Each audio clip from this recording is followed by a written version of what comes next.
আসসালামু আলাইকুম প্রিয় ভাই ও বোনেরা। আগামীকাল জুম্মার অনেকগুলো আমল আছে যা আমরা সঠিকভাবে জানি না, জানলেও আমল করি না। সেই আমলগুলো আজকে আমরা তুলে ধরব এবং আমলগুলো করার চেষ্টা করব। 1 নাম্বার আমল হচ্ছে অন্য দিনের তুলনায় জুমার দিনে খুব তাড়াতাড়ি ফজরের নামাজ পড়তে ওঠা, খুব তাড়াতাড়ি ঘুম থেকে ওঠা।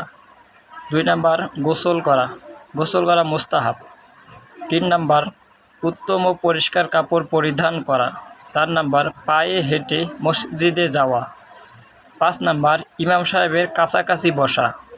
6 নাম্বার মনোযোগ সহকারে খুতবা শোনা। 7 নাম্বার খুতবার সময় কোনোরূপ কাজ বা কথা না বলা। 8 নাম্বার আতর বা খুশবু লাগানো। 9 নাম্বার সূরা কাহাফ তেলাওয়াত করা, জুমার নামাজের আগে হোক বা পরে।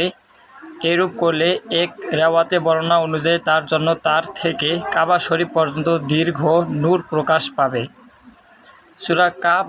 সূরা কাহাফ যদি কেউ শুক্রবারে তেলাওয়াত করে তাহলে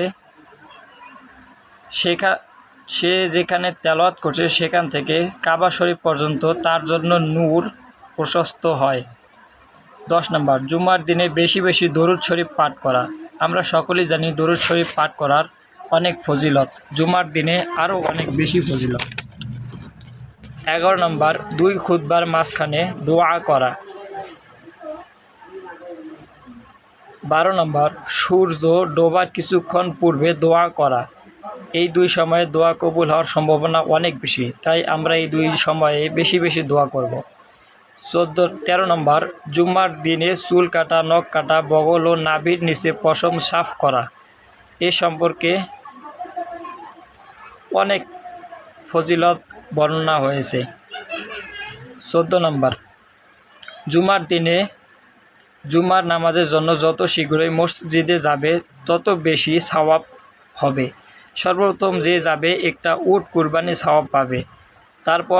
তার পরের জন, দ্বিতীয় জন যে যাবে একটা গাভী কুরবানির সওয়াব পাবে।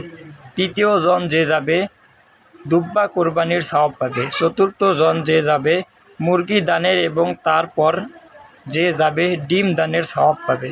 কত ফজিলত না! আমরা সবাই আগে আগে জুমার নামাজে যাওয়ার চেষ্টা করবো ইনশাআল্লাহ। 15 নাম্বার যে ব্যক্তি জুমার দিন ফজর নামাজের পূর্বে 3 বার নিম্নোক্ত ইস্তেগফারটি পাঠ করবে তার সমস্ত গুনাহ মাফ করে দেওয়া হবে। সুবহানাল্লাহ। ইস্তেগফারটি হলো আস্তাগফিরুল্লাহাল্লাযী লা ইলাহা ইল্লা হুয়াল হাইয়ুল কাইয়্যুম ওয়া আতুবু ইলাইহি। ইস্তেগফারটি খুবই গুরুত্বপূর্ণ, আমরা আবার শুনি। আস্তাগফিরুল্লাহাল্লাযী লা ইলাহা ইল্লা হুয়াল হাইয়ুল কাইয়্যুম ওয়া আতুবু ইলাইহি। আমরা সকলে আমলগুলো করার চেষ্টা করব এবং জুমার দিনে বেশি বেশি দরুদ শরীফ পড়ার চেষ্টা করব। আসসালামু আলাইকুম।